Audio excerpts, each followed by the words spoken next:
What if the life you want is not something you have to wait for? What if the confidence you're hoping to feel someday, the peace, the clarity, the sense that things are finally working out, what if those are not destinations you arrive at after enough struggle? What if they are states you can choose to inhabit now? Not by pretending, not by lying to yourself, not by performing a positivity you don't genuinely feel, but by doing something far more sophisticated than any of that. Carl Jung spent decades studying how the human psyche creates its own reality. How the stories we tell ourselves, the assumptions we carry about what is possible, what we deserve, what is likely to happen, shape not just how we feel about our circumstances, but which circumstances actually arrive. And he identified something that, on the surface, sounds almost too simple. He found that the psyche does not clearly distinguish between what is actually happening and what is consistently, genuinely imagined to be happening. That the inner world, the world of image, feeling, expectation, and assumption, has a direct and measurable influence on the outer world of actual experience and actual outcome. He called this the perspective function of the psyche, the capacity of the deeper mind to orient toward and move toward what it genuinely holds as possible. And he identified a specific practice grounded in this function that he considered one of the most powerful psychological tools available to any human being. Act as if, not as performance, not as denial, as a deliberate, psychologically informed practice of inhabiting the inner state of the person whose outer life you are working to create. Today, I'm going to show you exactly what this means and the 5 specific areas of your life where applying it will create the most significant shift. Stay until the very end, because the final area is the one that makes everything else possible. Before we go any further, I want to be precise about what Jung meant by this, because it is almost always misunderstood. Acting as if is not positive thinking. It is not affirmations. It is not pretending your current circumstances are different from what they are. Jung was a scientist of the psyche. He was rigorous, precise, and deeply suspicious of anything that bypassed genuine psychological work in favor of comfortable illusions.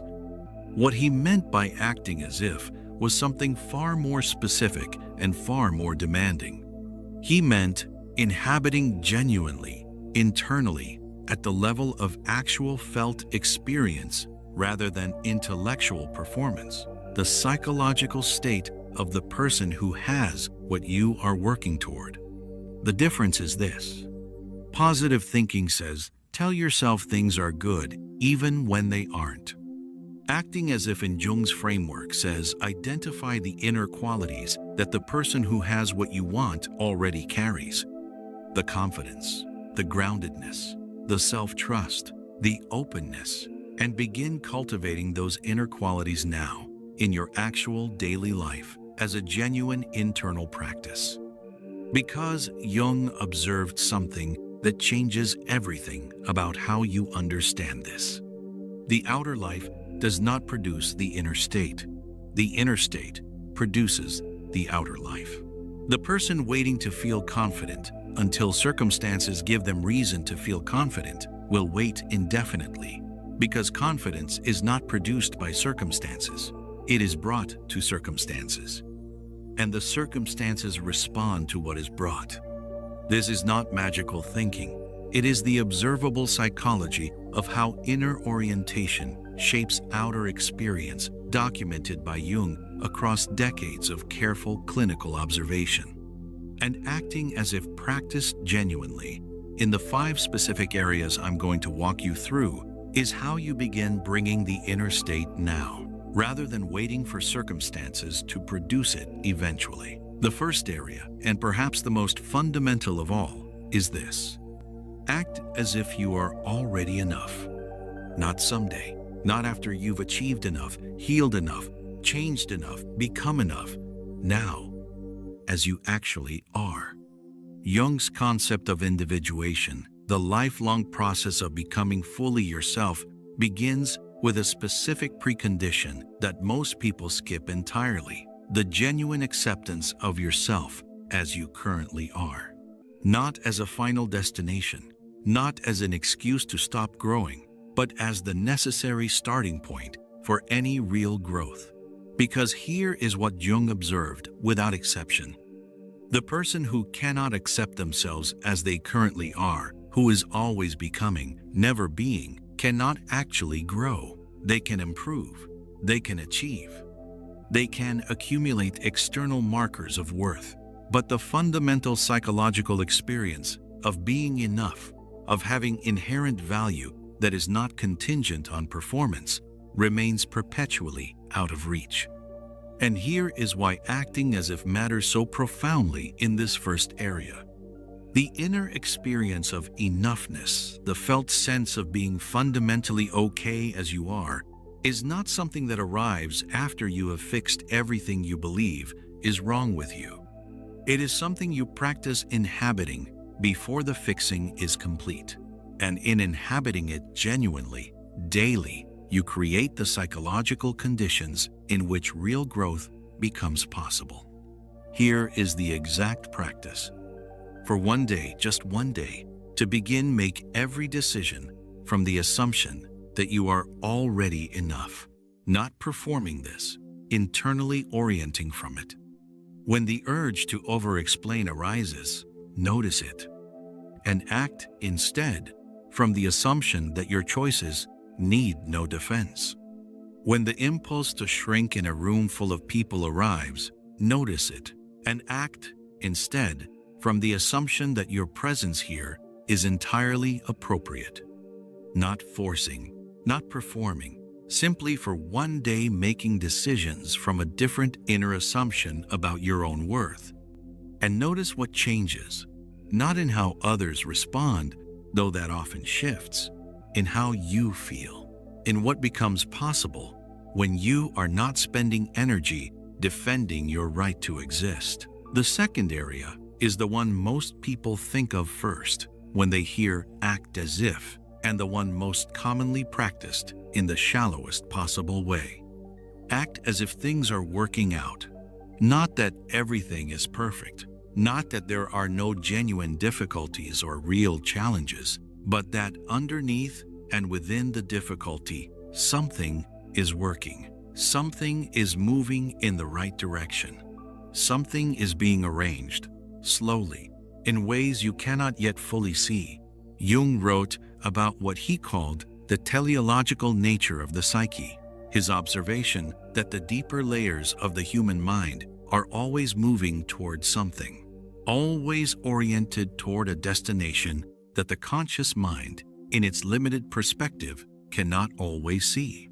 He found that the people who consistently held the inner assumption that things were moving in the right direction, even when surface evidence was ambiguous or difficult, were the ones who most reliably found that they were. Not through magical intervention, but because that inner assumption changed what they noticed, what they pursued, what they allowed themselves to receive. Here is the exact practice. Think of one situation in your current life that feels uncertain or difficult, one area where you genuinely don't know how things will turn out. And for today, just today, practice holding this assumption internally: something in this situation is working in my favor, even if I cannot see it yet. Not as a performance, as a genuine internal experiment.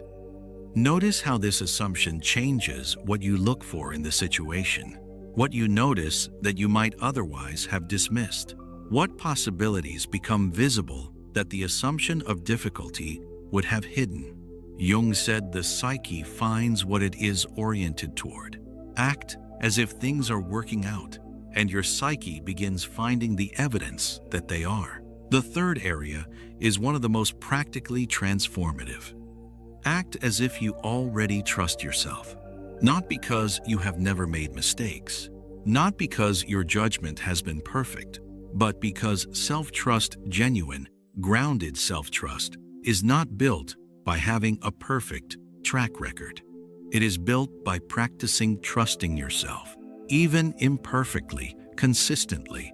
Jung observed that the people who suffered most from a lack of self-trust were almost always people who had learned early and thoroughly that their own perceptions and instincts were unreliable. They had been told repeatedly by important people in their formative years that what they felt wasn't accurate, what they thought wasn't right, what they perceived wasn't real. And so they outsourced their trust to others' opinions, to external validation, to anything that offered more certainty than their own inner compass, which they had learned could not be relied upon. Acting as if you trust yourself in Jung's framework is the practice of gradually rebuilding that inner compass, not by deciding to trust yourself perfectly and immediately, but by practicing making one small decision per day from your own genuine assessment without seeking external validation first. Here is the exact practice. Identify one decision you are currently waiting to make, one where you have been seeking external input, not because you genuinely need more information, but because you don't fully trust your own conclusion. And today, act as if you trust yourself on this one thing. Make the call from your own genuine assessment, without the additional external validation. Notice what that feels like. Notice the discomfort it will be there. And notice also what it feels like to have acted from your own inner authority. That feeling, practiced daily, in small decisions, accumulates. It builds self-trust, not through perfection, but through the repeated experience of having been your own authority and survived. The fourth area connects directly to how you orient toward the future. Act as if the right things are already on their way to you. Not everything you want, the right things. The things that belong to your actual life, your actual path, your actual growth, your actual becoming. Jung wrote about what he called synchronicity, the meaningful coincidence of inner states and outer events.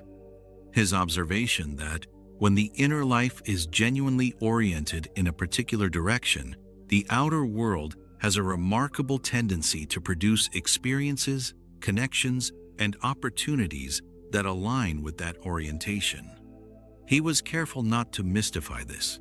He did not claim that wanting something makes it appear. What he observed was subtler and more precise than that. He found that inner orientation changes perception, that what you are genuinely oriented toward at the level of deep psychological expectation rather than surface-level wishful thinking determines what you are able to notice when it arrives. And that the right things, the connections, the opportunities, the moments of genuine alignment are far more frequently present than most people recognize. They are simply invisible to the person whose inner orientation is not prepared to receive them. Here is the exact practice. Begin each morning before checking your phone, before engaging with the day's demands, with 30 seconds of genuine internal orientation. Say to yourself, genuinely and internally today, the right things are moving toward me. I am open to receiving them in whatever form they arrive. Not as a magical incantation, as a deliberate calibration of your inner radar, an intentional setting of your perceptual orientation before the day begins. And then throughout the day, notice. Notice the small alignments, the unexpected conversations, the information that arrives at precisely the right moment. The doors that open in the direction you are oriented. Most people miss these, not because they don't happen, but because they are looking in the wrong direction. Acting as if the right things are coming changes where you look. The fifth and final area is the deepest one, and the one that makes all the others possible. Act as if you are already the person you are in the process of becoming. Jung's entire concept of individuation, the lifelong process of becoming fully, authentically yourself, rests on a paradox that most people never resolve. You cannot become who you are by waiting until you are already there. The qualities of the person you are becoming, the groundedness, the clarity, the self-possession, the wisdom, are not traits you acquire after a certain amount of growth has accumulated. They are qualities you practice inhabiting now, imperfectly, in the actual circumstances of your actual life. And in the practicing the genuine, daily, imperfect practicing, they become real. Jung said, "I am not what happened to me. I am what I choose to become." And the choosing happens not in some future moment when you are finally ready. It happens now, in this moment, in the next decision you make. Here is the exact practice, and it is the most important one I will give you today. Identify one quality of the person you are becoming. One specific quality. Not a general aspiration, but something precise, patient, honest, grounded, boundaried, present, courageous. Just one. And for today, act as if you already are this. Not perfectly, not without the old patterns arising. But when they arise, when the moment comes where you could act from the old version or the becoming version, choose the becoming version. Just once, today, and then tomorrow, and then the day after. Jung said transformation is not a single decision.